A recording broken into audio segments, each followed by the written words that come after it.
Avant que la politique ne devienne ce lieu détestable et cynique où seul compte le rapport de force, les intrigues, la violence, la prédation, le meurtre et l'assassinat, comme l'a enseigné Nicolas Machiavel dans son fameux traité Le Prince. La politique était jadis portée par de nobles idées issues de la spiritualité osirienne, du fils de Ré, Osare, plus connu sous son nom grec, Osiris. Cette primordiale spiritualité, issue du matriarcat kamique de l'Égypte antique, avait pour fondement les 42 idéaux de la Maat.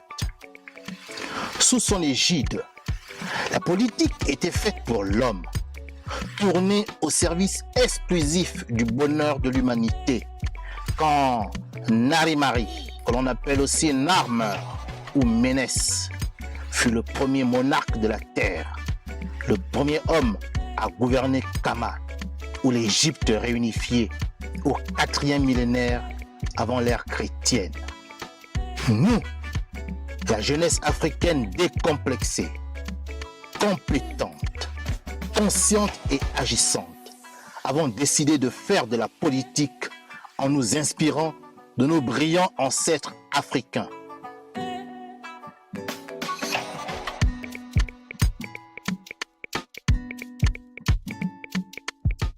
C'est pourquoi nous nous reconnaissons dans le visuel du logo du mouvement associatif, politique et international New Power, qui exprime clairement ces nobles idéaux.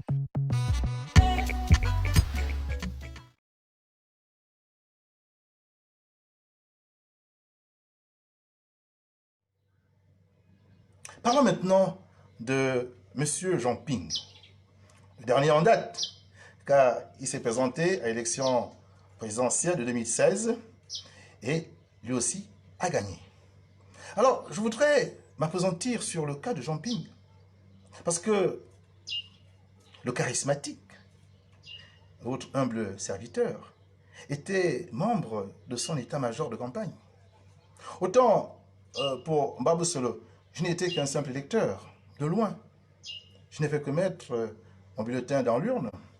Autant pour Bobam, j'ai mis l'urne qui avait son effigie, après avoir soutenu Casimir Oyemba, père son âme, qui s'était désisté la veille.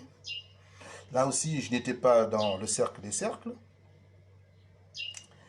Mais pour ce qui est de Jean Ping, non, sans avoir été dans le sein des saints, j'étais quand même proche du cœur, de la machine, de l'état-major, de campagne présidentielle de M. Jean Ping, que je respecte. Je vais ici encore le dire, pour qu'il n'y ait pas d'incompréhension, il n'y ait pas de malentendu.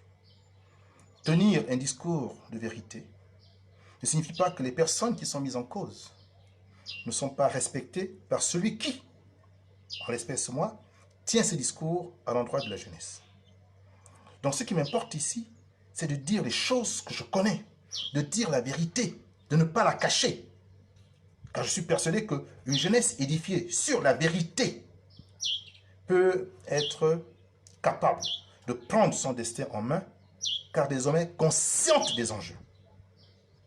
Et la vérité, c'est de dire justement quels sont les véritables enjeux, les ressorts qui sont cachés et qui ne sont jamais exprimés par les hommes politiques. Ont-ils peur? Pensent-ils à leur vie? Pensent-ils à leur situation sociale? Pensent-ils à leurs privilèges? Que sais-je? Mais ils ne disent pas la vérité. Et moi, j'ai l'intention de dire la vérité. Je suis un disciple de la Maat, un disciple de la vérité et de la justice, pour qu'il y ait un ordre social politique favorable et bénéfique à tous. J'étais le président de la commission scrutin de l'état-major de campagne de M. Jean Ping.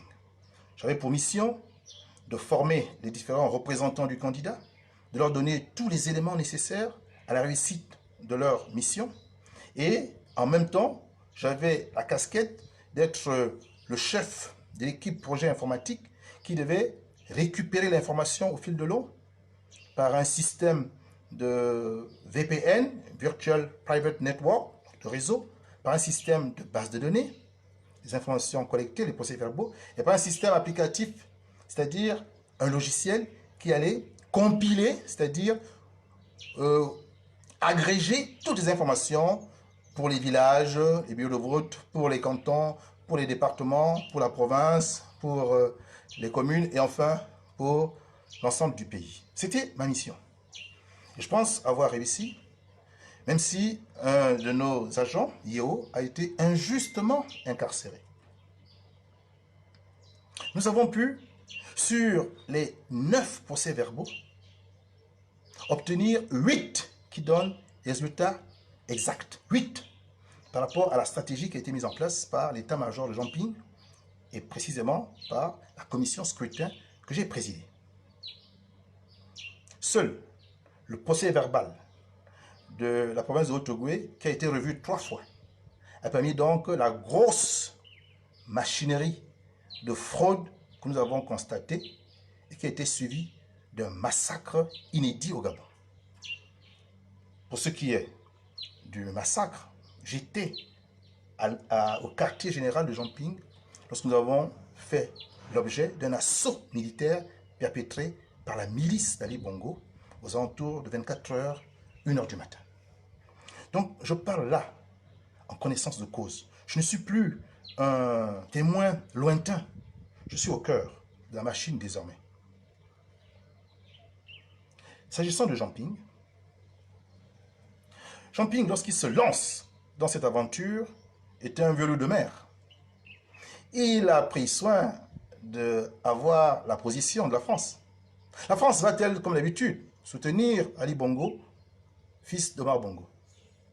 Lorsque la France lui a dit, la main sur le cœur, que non, non, non, non, non, non, nous, la France, nous allons nous en tenir à celui qui sera élu, Ping a donc décidé de se lancer dans la bataille. Et il a investi des milliards pour être élu. La France a même donné encore un second gage. L'Union européenne sera là pour venir attester de la qualité des résultats. Donc, ayant ces 2 gages, le premier, nous serons neutres. Le second, l'Union européenne s'assurera de qui a gagné. Ping a trouvé là qu'il y avait assurance à se lancer dans la bataille. Car si la France lui avait dit, lui qui également est un France-africain, car ayant évolué toute sa vie politique dans le milieu france-africain, lui qui est un France-africain, s'il n'avait pas pris ce soin-là, il serait parti à l'aventure, un peu comme Mbundu, un peu comme Paul Maboselo, qui eux ne sont pas des France-africains. Donc il a pris le soin, d'abord, de s'assurer que la France ne prendrait pas position.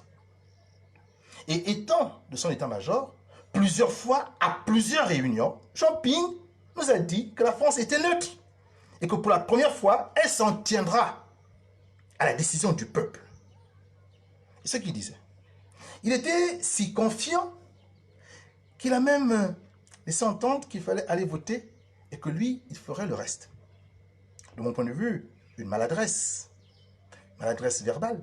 Mais c'est ce qu'il avait dit. Et effectivement, les Gabonais, après avoir voté, on dit, bon Ping, tu fais le reste.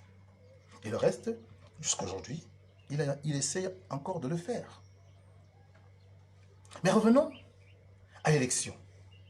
Ping a obtenu 68% de suffrages contre Ali Bongo, qui n'en a collecté environ que 32%.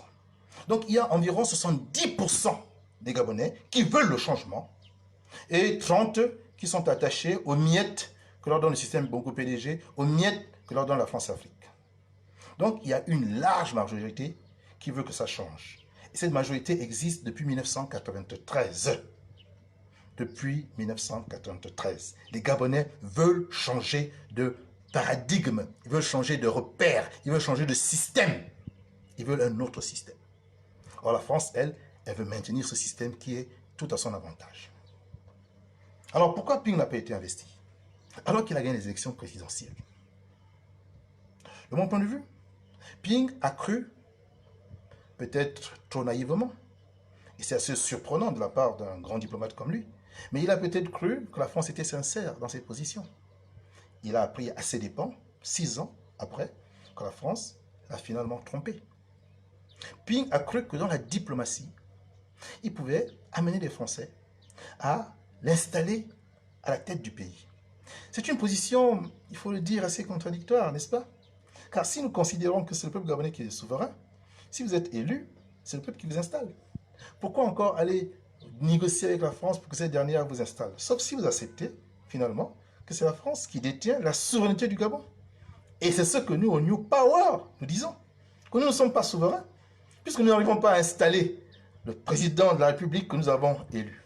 Que c'est la France qui continue à installer.